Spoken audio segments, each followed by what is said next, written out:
అందరికి వందనాలు. దేవునికి స్తోత్రాలు. ఈ జూలై నెల 2వ ఆదివారంలోనికి మనలను ప్రవేశపెట్టిన సర్వాధికారి అయిన దేవుడు, సర్వశక్తిమంతుడైన దేవుడు, సర్వోన్నతుడైన దేవుడికి సమస్త మహిమ, ఘనత, ప్రభావములు కలుగునుగాక. ఆమేన్, ఆమేన్. 93వ కీర్తన దగ్గర నుంచి 100వ కీర్తన వరకు, 90వ కీర్తన దగ్గర నుండి 100వ కీర్తన వరకు ఇది ఉపదేశ కీర్తనలు అని మనం ధ్యానించుకున్నాం. ఉపదేశ కీర్తనలే కాదు, రాకడ గురించి ప్రవచనాత్మకముగా భక్తులు, కీర్తనాకారులు రాసిన కీర్తనలుగా మనం ధ్యానించుకున్నాం. అయితే ఈ 95వ కీర్తన దగ్గర నుంచి 100వ కీర్తన వరకు, 93 నుంచి 100 వరకు ఉపదేశం ఉంటుంది. 95వ కీర్తన దగ్గర నుంచి 100వ కీర్తన వరకు కూడా ఉపదేశం ఉంటుంది. ఉపదేశంతో పాటు అభిషేకం ఉంటుంది. అభిషేకం దీంట్లో 95, 96, 97, 98, 99, 100 అభిషేక కీర్తనలు. అభిషేకంతో పాటు ఉపదేశం ఉంటుంది, ఉపదేశంతో పాటు అభిషేకం కూడా ఉంటుంది. అయితే ఈ కీర్తనలు ప్రతి సంవత్సరం గుడారాల పండుగప్పుడు, యెరూషలేములో గుడారాల పండుగ జరుగుతున్నప్పుడు వారు సంవత్సరాంతమున ఈ కీర్తన పాడుకుంటూ యెరూషలేముకు వెళ్ళటం అనేది ఇప్పటికీ కూడా వారికి ఆనవాయితీ. రెండవది, ఇజ్రాయేలీలు లేదంటే యూదా వారు బబులోను చెరలో ఉన్నప్పుడు, ఆ చెర నుండి దేవుడు వారిని విడిపించిన తరువాత వారు తిరిగి వస్తున్నప్పుడు, యెరూషలేము దగ్గరికి తిరిగి వస్తున్నప్పుడు పాడిన కీర్తనగా ఈ 95వ కీర్తనను అభివర్ణిస్తారు. మూడవది, ఈ 95వ కీర్తన దావీదు గారు రాసిన కీర్తన అని హెబ్రీ పత్రిక, ఒకసారి తీద్దాం. హెబ్రీ పత్రిక 4వ అధ్యాయం, హెబ్రీ పత్రిక 4వ అధ్యాయం 7వ వచనం ఈ 95వ కీర్తన దావీదు గారు రాసిన కీర్తనని రూఢిపరుస్తుంది, తెలియజేస్తుంది. చదువు. కాగా ఎవరో కొందరు విశ్రాంతిలో ప్రవేశిస్తారన్న మాట నిశ్చయము గనుక ముందు సువార్త వినినవారు అవిధేయత చేత ప్రవేశించలేదు గాని నేడు మీరు ఆయన మాట వింటే, మీ హృదయములను కఠినపరచుకోకుండా ఉంటే, వెనుక చెప్పబడిన ప్రకారం ఇంతకాలమైన తరువాత ఎవరి గ్రంథంలో? ఇప్పుడు మనం చదివిన ఈ 4వ అధ్యాయం 7వ వచనంలో చదివిన ఈ అంశాలన్నీ 95వ కీర్తనలో ఉంటాయి. మీరు మెరీబా జలముల యొద్ద మీ హృదయములను కఠినపరుచుకున్నారు, వారు కఠినపరుచుకున్నట్టుగా మీరు కఠినపరుచుకోవద్దు. మీరు ఇలా చేయటం వలన మీరికెప్పుడు నా విశ్రాంతిలో ప్రవేశించరని ఆయన ప్రమాణము చేశాను. ఆఖరి వచనం చదవండి, 95వ కీర్తన ఆఖరి వచనం. మీరెన్నడూ నా విశ్రాంతిలో ప్రవేశించరని ప్రమాణము చేసి తిని పాత నిబంధనలో. కానీ క్రొత్త నిబంధన వచ్చేసరికి పౌలు గారు హెబ్రీ సంఘానికి రాస్తూ 4వ అధ్యాయం 7వ వచనంలో మాట, అప్పుడు అలా చెప్పారు, కఠినపరుచుకున్నారు కాబట్టి వారు విశ్రాంతిలో ప్రవేశించరని దేవుడే ప్రమాణం చేశారు. కానీ యేసుక్రీస్తు ప్రభు రక్తము చిందించబడిన తరువాత, యేసుక్రీస్తు ప్రభువు సమాధిని గెలిచి లేచిన తరువాత, యేసు ప్రభువు మరణముతోనే మరణింపజేసిన తరువాత మీరు విశ్రాంతిలో ప్రవేశించడానికి దేవుడు మీకు అర్హత ఇచ్చారు. దేవునికి స్తోత్రం కలుగునుగాక. హల్లెలూయా.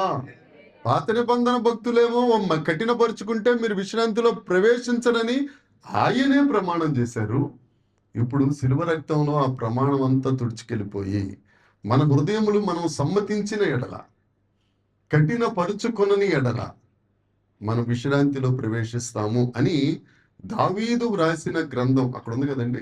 దావీదు ఏ గ్రంథం రాశారు? కీర్తనల గ్రంథం. ఈ వచనాన్ని ఆధారం చేసుకుని 95వ కీర్తన దావీదు గారు రాసిన కీర్తన. ఎన్నిసార్లు అభిషేకించబడ్డారు దావీదు గారు? ఎన్నిసార్లు? 3 సార్లు. 3 సార్లు. ఒకటి సమూయేలు గారి అభిషేకము, రెండవది యూదా వారి అభిషేకము, మూడవది ఇజ్రాయేలీలందరూ కలిసి చేసిన అభిషేకం. ఈ 3 సార్లు అభిషేకం అయిపోయిన తరువాత దేవుడు జరగబోవు దానిని దావీదు గారికి తెలియచేయటం వలన వీళ్ళు బబులోను చెరకెళ్తారు, చెర నుండి తిరిగి వస్తారు, వీళ్ళు రకరకాలుగా హృదయాన్ని కఠినపరుచుకుంటారు. కానీ కొత్త నిబంధన వచ్చేసరికి యేసుక్రీస్తు రక్తము, దావీదు కుమారుడు రక్తం, రాజుల రాజు రక్తం, ప్రభువుల ప్రభువు రక్తం వాటినన్నిటిని తుడిచివేస్తుంది. మన పాపములను, మన అతిక్రమములను.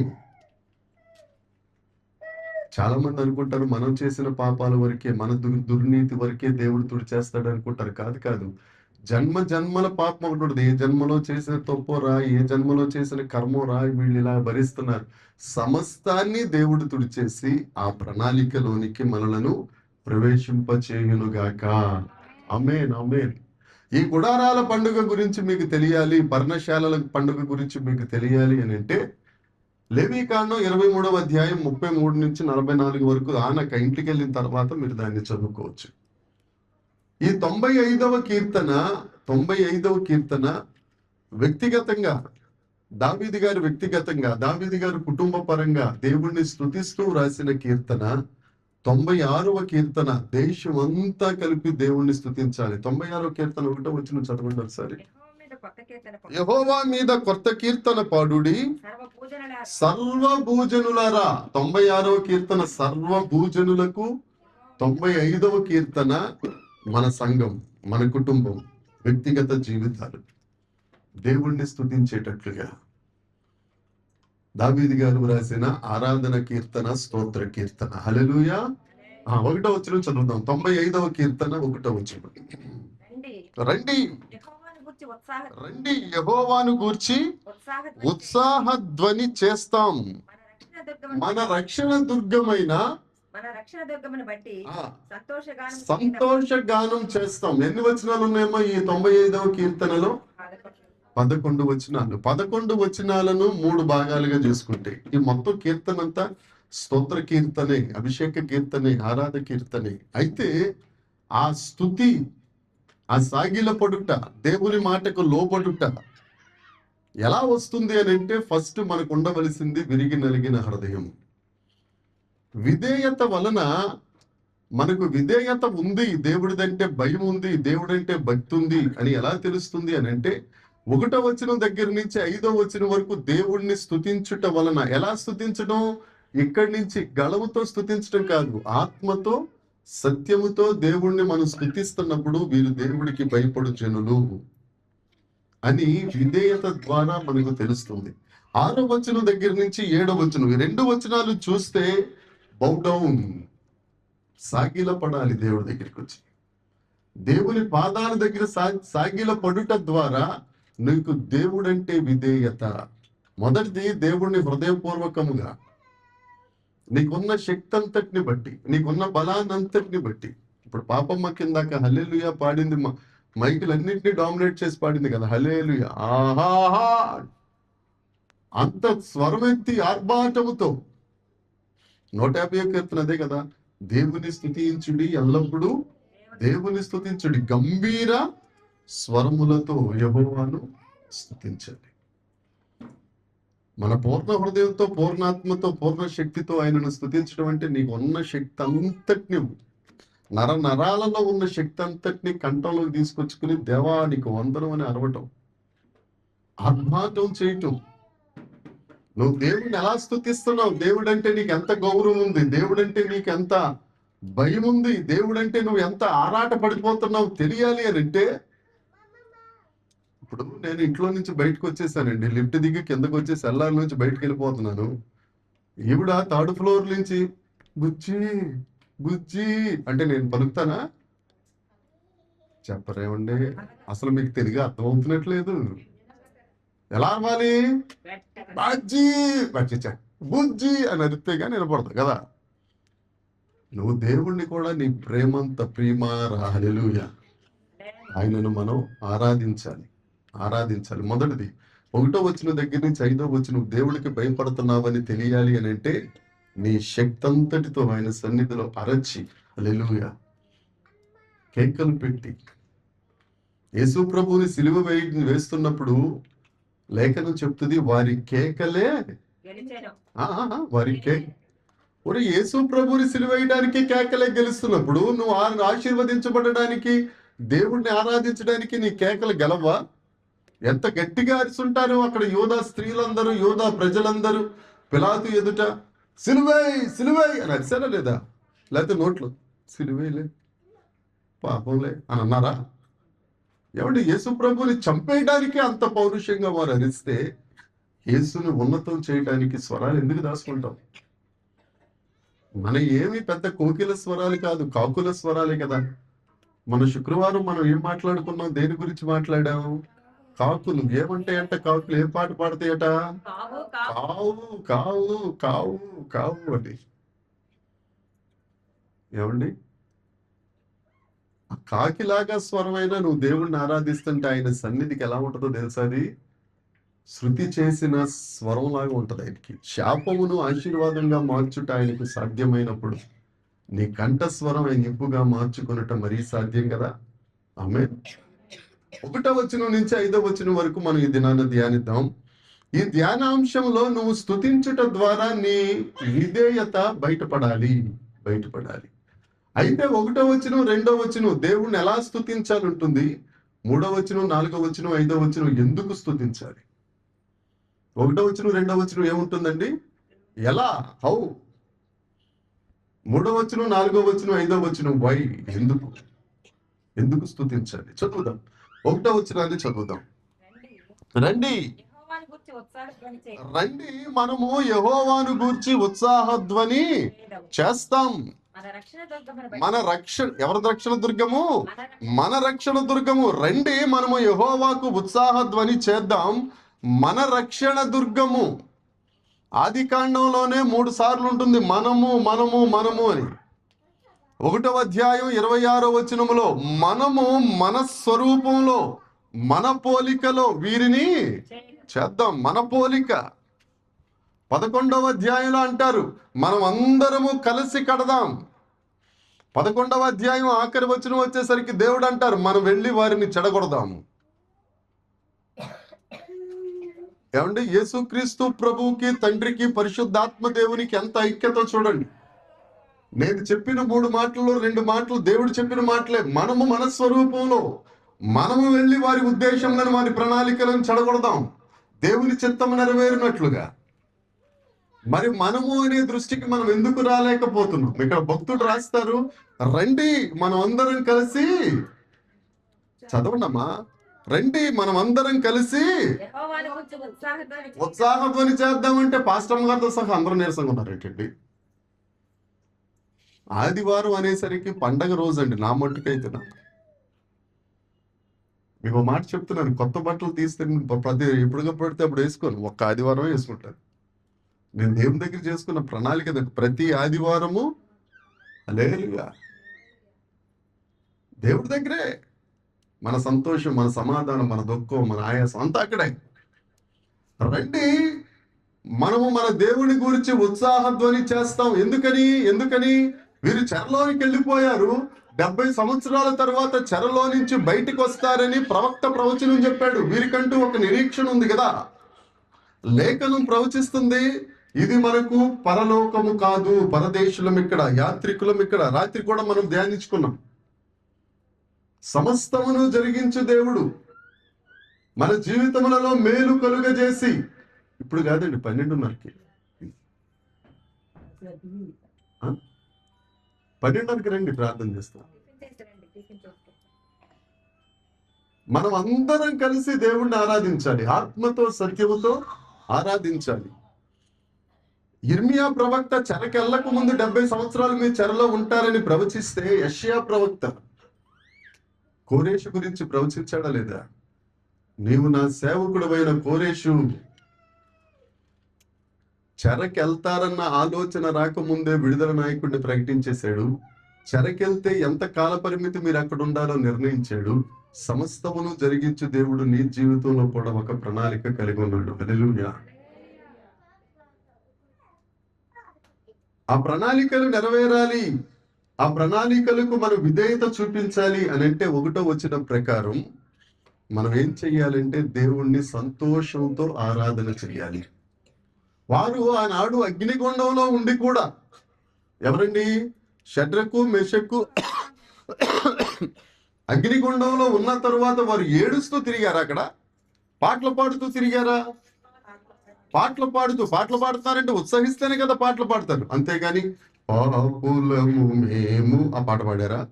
లేదా దేవా పాపిని అని పాడారా?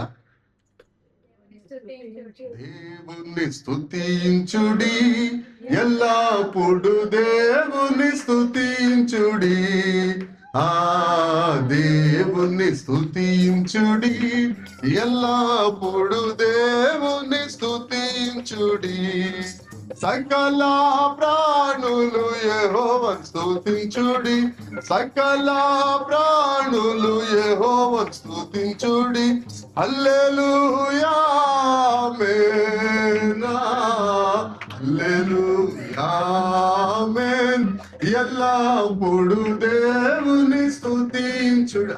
దేవుడిని స్తుతిస్తా ఉంటే కదండి దేవుడు దిగొచ్చారు అక్కడికి.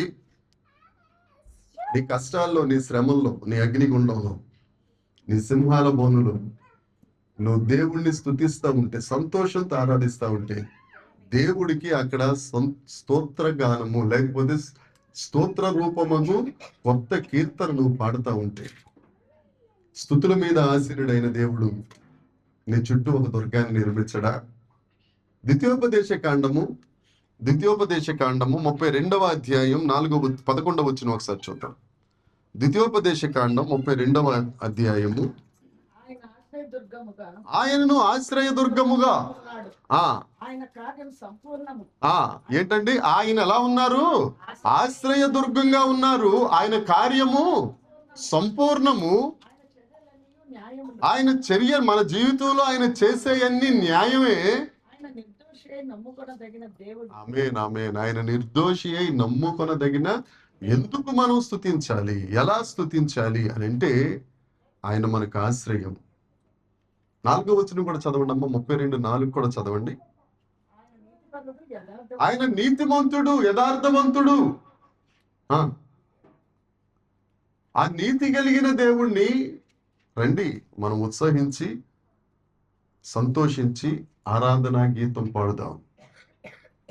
దేవునికి స్తోత్రం. ఎందుకు అని అంటే, మనలను రక్షించువాడు ఆయనే, మనల్ని కాపాడువాడు ఆయనే, మన కోట ఆయనే, మన బండ ఆయనే.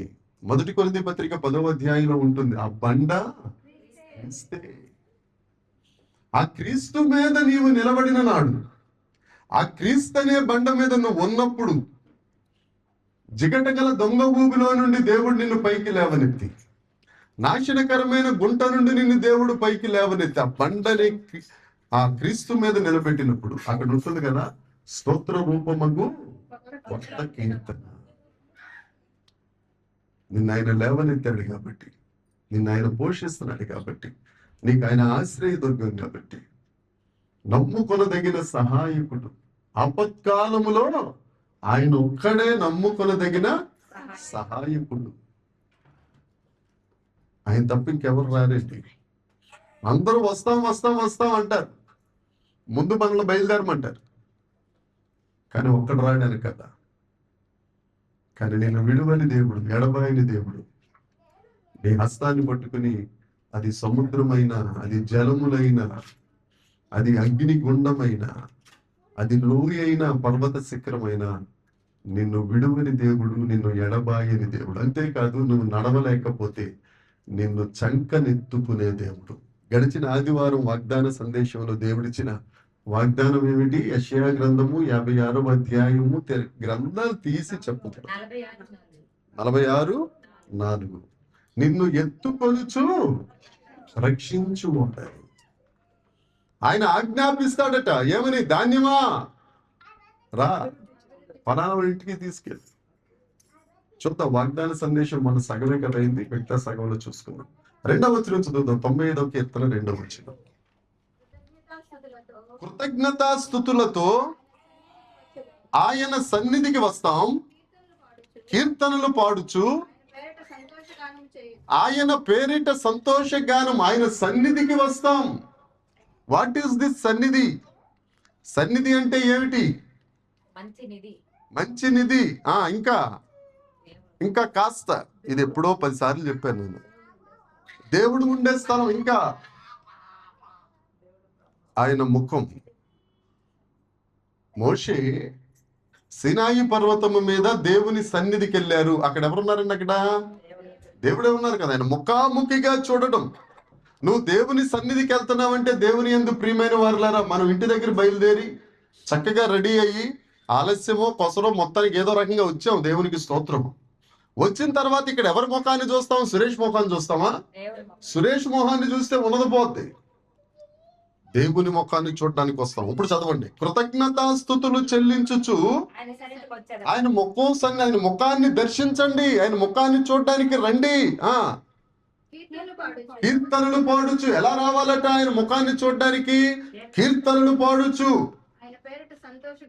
ఆయన పేరిట యెహోవాకు గానము చేసేదము కముగా. ఆడదాం అందరం.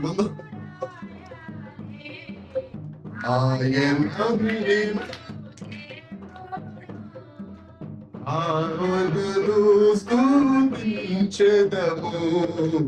ఆయనే దేవుడు మనకు, యెహోవాను. హల్లెలూయా. ఎర్ర సముద్రం పాయలు చేసిన పాట ఇది. పెన్నా నది కూడా కనీసం చిన్నది కూడా తయారీ ఉంది ఇలా పాడితే.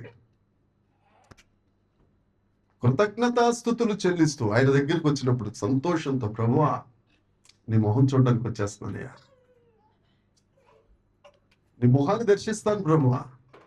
ఎందుకు అంటే 100వ కీర్తన 100వ కీర్తన 4వ వచనం ఒకసారి చూద్దాం. కీర్తనల గ్రంథం 100వ కీర్తన 4వ వచనం. కృతజ్ఞతార్పణములు చెల్లించుచు. ఎక్కడ ప్రవేశించాలి? ఆయన గుమ్మాల్లో ప్రవేశించాలి. కృతజ్ఞత అర్పణలు పట్టుకుని, అంటే గుప్పెళ్ళు బియ్యం, దశమ భాగాలు, ఇది కాదండి. ఆయనకు చెందవలసిన జిహ్వ ఫలం ఎక్కడుంటుంది? అది హెబ్రీ పత్రిక 13వ అధ్యాయము 15వ వచనం. జిహ్వ ఫలములు స్తుతియాగం చెల్లిస్తూ సంతోషగానం చేస్తూ పరిగెట్టుకుంటా రావాలి. ఎందుకు రాస్తున్నాడంటే దావీదు గారికి ఇలా రావడం అనేది అలవాటు. క్రొత్త నిబంధనలు ఎవరికి అలవాటు అండి? ఫిలిప్పీ పత్రిక 4వ అధ్యాయము 6వ వచనం చదువుదాం. ఫిలిప్పీలకు రాసిన పత్రిక 4వ అధ్యాయము 6వ వచనం. దేని గూర్చి చింతించొద్దు గాని ప్రతి విషయంలో ప్రార్థనా విజ్ఞాపనల చేత కృతజ్ఞతాపూర్వకముగా హల్లెలూయా దేని గూర్చి. ఇప్పుడు చింతపడితే ఏమవుద్ది అమ్మా? దేనిని గూర్చి చింతపడొద్దు. ఇది పౌలు గారు చెప్పిన మాట. పేతురు గారు చెప్పిన మాట ఏమిటి? మీ చింత యావత్తు ఆయన మీ గురించి. ఆయన చింతిస్తున్నప్పుడు కూడా అని అన్నావనుకో, నీకెవరి మీద నమ్మకం లేదు, దేవుని మీద నమ్మకం లేకపోవడాన్ని ఏమంటారు?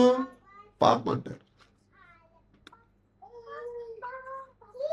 నీకున్న కష్టాన్ని బట్టి, నీకున్న నష్టాన్ని బట్టి, నీకున్న రోగాన్ని బట్టి నువ్వు చింతిస్తున్నావు అని అంటే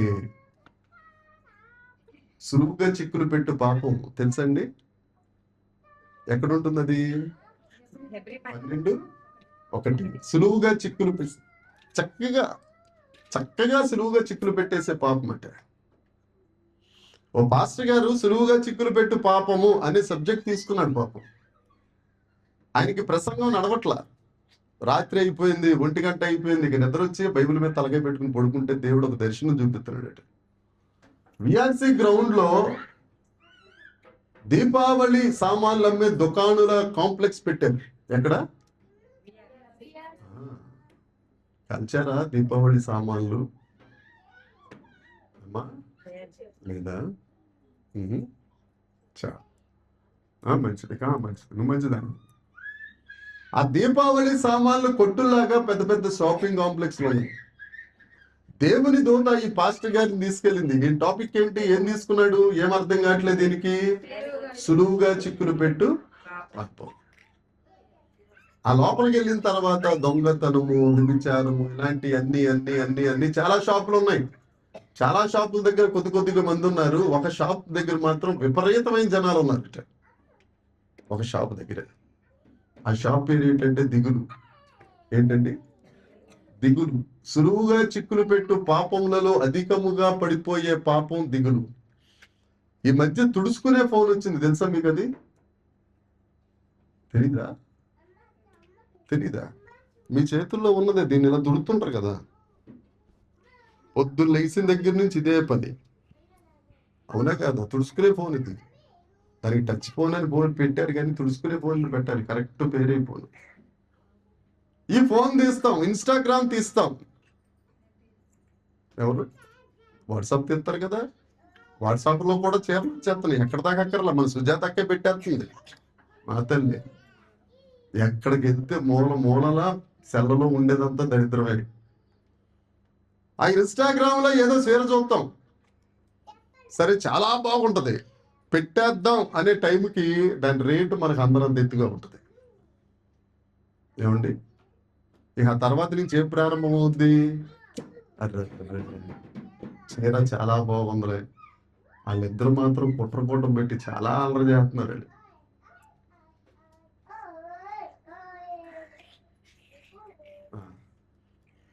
ఏమండి? చిన్న దిగులు.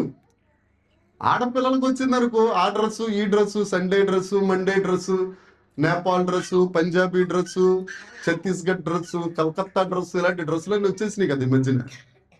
ఈ డ్రెస్సులు వేసుకోవాలి. సులువుగా చిక్కులు పెట్టు పాపం అంటే చెప్తున్నానండి, ఏదేదో చెయ్యక్కర్లేదు. నువ్వు మనసులో దిగులు పడతావే, చింత పడతావే, ఆ చింతే పాపం. కాబట్టి ఇక నుంచి ఇన్స్టాగ్రామ్లు, ఫేస్బుక్లు చూడకండి. ఎంతవరకు అవసరమో అంతవరకు చూసి పక్కన పెట్టండి. నీకు శక్తి ఉంటే కొను, లేదంటే మానుకో, అంతే, రెండు. అంతేగాని దాన్ని గడ్డం కింద చేసుకుని బాధపడుతున్నావా? ఫిలిప్పీ పత్రికల 4వ అధ్యాయంలో పరిశుద్ధుడైన పౌలు గారు అంటారు, ఏమంటారు? దేనిని గూర్చియు చింతపడద్దు. చింతపడకుండా ఏం చెయ్యాలంట? ప్రతి విషయంలో కృతజ్ఞతాపూర్వకముగా. అంటే దిగులు స్థానంలో ఏమొచ్చేయాలి నీకు? కృతజ్ఞతాస్తుతి రావాలి. అది దాని అర్థం. ఆ పౌలు గారు రాసిందే కదా హెబ్రీ పత్రిక 12వ అధ్యాయం 1వ వచనం. ఏమండి? దేని గురించి చింతపడద్దు. ఆ చింతే దిగులైపోద్ది. ఆ దిగులే మీకు విషయం తెలుసా? వారు ఎలాంటి మనుషులైనా, లేమి కలిగిన వాళ్ళైనా, డబ్బులు లేనోళ్ళైనా, వేదాంతులైనా, పండితులైనా, కోటీశ్వరులైనా, ధనవంతులైనా, ఎవరైనా గాని రోజుకు 100-80 మంది ఎందువల్ల చచ్చిపోతున్నారు తెలుసా అండి? దిగులు వల్లే. ఆ దిగులనే పాపం వెనకాల సాతాను అనే హస్తం ఉంది అక్కడ. దేని గురించి దిగులు పడద్దు. నువ్వు ఎలా ఉండాలో ఆయనకంటూ ఓ ప్రణాళిక ఉంది. ఆ ప్రణాళిక ప్రకారం దేవుడు నిన్ను పోషిస్తాడు. దానిని బట్టి దేవునికి స్తోత్రము కలుగును గాక. హల్లెలూయా, హల్లెలూయా. దేవుడే చూచుకొనును, యెహోవా ఈరే. ఎలా స్తుతించాలని చూసాం. 3వ వచనం నుంచి చూద్దాం. ఎందుకు స్తుతించాలి? యెహోవా మహాదేవుడు, దేవతలందరికీ పైన మహత్యము కలిగిన వాడు. దేవునికి స్తోత్రం. కొన్ని ఇంపార్టెంట్ మాటలు చెప్తానమ్మా, రాసుకోండి మాటలు. మహాదేవుడు అంటే ఎల్ గిబోల్ అని అర్థం. ఎల్ గిబోల్, మహాదేవుడు. ఆదికాండం 1వ అధ్యాయం 1వ వచనంలో ఏముంటుందంటే దేవుడు అని ఉంటుంది. ఆది యందు దేవుడు, అక్కడ దేవుడు అంటే ఎలోహీం. ఆదికాండం 1వ అధ్యాయం 1వ వచనంలో ఎలోహీం, దేవుడు. ద్వితీయోపదేశ కాండము 10వ అధ్యాయం 17వ వచనం చూద్దాం. ద్వితీయోపదేశ కాండము, మన దేవుడు నీ దేవుడైన యెహోవా పరమదేవుడు, పరమ ప్రభువు, ఆయన మహాదేవుడు, పరాక్రమవంతుడు, భయంకరుడైన దేవుడు. ఆయన నరుల ముఖమును లక్ష్య పెట్టని వాడు, లంచము పుచ్చుకోడు,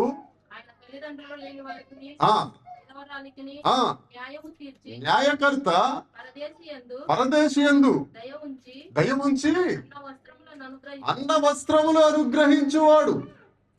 చూసారు మన దేవుడికున్న పేర్లు. ఆదికాండం 1వ అధ్యాయం 1వ వచనంలో ఎలోహీం అంటే దేవుడు. ద్వితీయోపదేశకాండం 10వ అధ్యాయం 17వ వచనంలో పరమదేవుడు, పరమ ప్రభువు, మహాదేవుడు, మహత్యము కలిగిన వాడు. ఎలోహీ ఎలోహీం, మహత్యము కలిగిన దేవుడు అని అర్థం. ఎలోహీ ఎలోహీం. మనం చదువుకున్న 95వ కీర్తన 3వ వచనంలో ఏమనుందమ్మ అక్కడ? యెహోవా మహాదేవుడు. ఎల్ గిబోయి అంటే అంటే దేవుడు. 3వది గిబోయి అంటే ఉన్నతమైన వాడు. దానికి ఇంకొక పేరు ఎల్ మెలేక్. మెలేక్ దేవతలు తెలుసా ఎవరికన్నా? మెలేకు ఎక్కడి నుంచి వచ్చిందో తెలుసా? మాది దేవుడి దగ్గర నుంచే. మెలేక్ అంటే రాజు. న్యాయాధిపతులు వారికి రాజు లేనందున ఎల్ మెలేకును మర్చిపోయారండి. వాళ్ళు రాజు అయిన దేవుణ్ణి 12 గోత్రాల వారు మరిచిపోయి మాకు రాజు లేడని అన్య దేవతను పట్టుకుని నువ్వే మెలేక్. ఎల్ అనలేదు దేవుడి దేవత, మలేక్ అంటే నువ్వే మా రాజు, నువ్వే మా ప్రభుడు. అందుకే దేవుడికి ఆ మెలేక్ అంటే చాలా అసహ్యం. మీరు మెలేకు దేవతకు సాగిలపడొద్దు, అగ్నిగుండం దాటించొద్దు, నీ పిల్లలను అగ్నిగుండం దాటించొద్దు. ఎందుకన్నాడు? వాడు కాదురా మెలేక్, నేను దేవుడను. అక్కడ ఉన్న మాట 3వ వచనం ఒకసారి చదవండి. దేవుడు చదువు. మహాదేవుడు దేవతలందరికంటే మహత్యము కలిగిన వాడు. దేవునికి స్తోత్రం. చప్పట్లు కొట్టా దేవునికి మహిమ చెల్లిద్దాం. హల్లెలూయా. రాత్రి కూడా చెప్పాను, దేవతలు అంటే ఎవరో చెప్పాను రాత్రి. ఎంతమంది గుర్తుందో నాకు తెలియదు.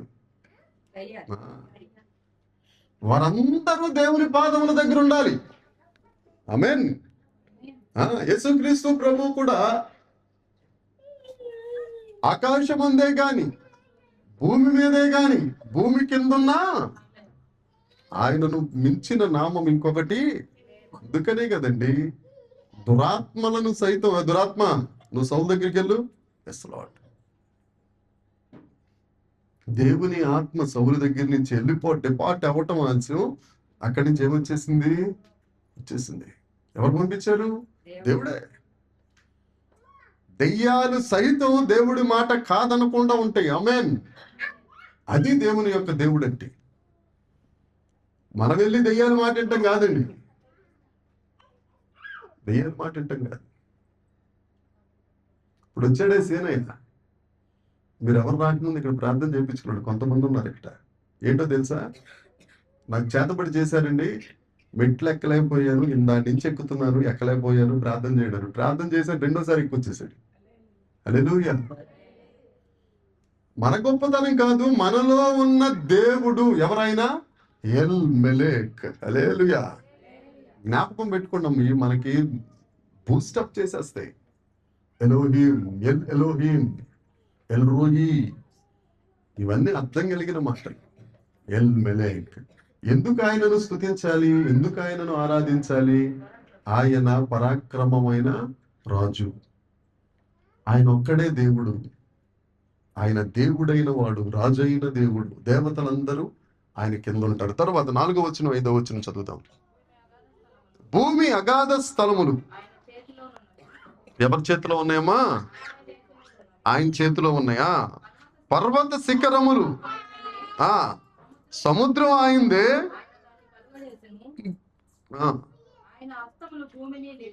ఆయన హస్తం భూమిని నిర్మించాయి. అమ్మమ్మ ఎవరమ్మా? కొట్టమ్మా, చప్పట్లు కొట్టమ్మా, చప్పట్లు కొట్టమ్మా, చప్పట్లు కొట్టమ్మా.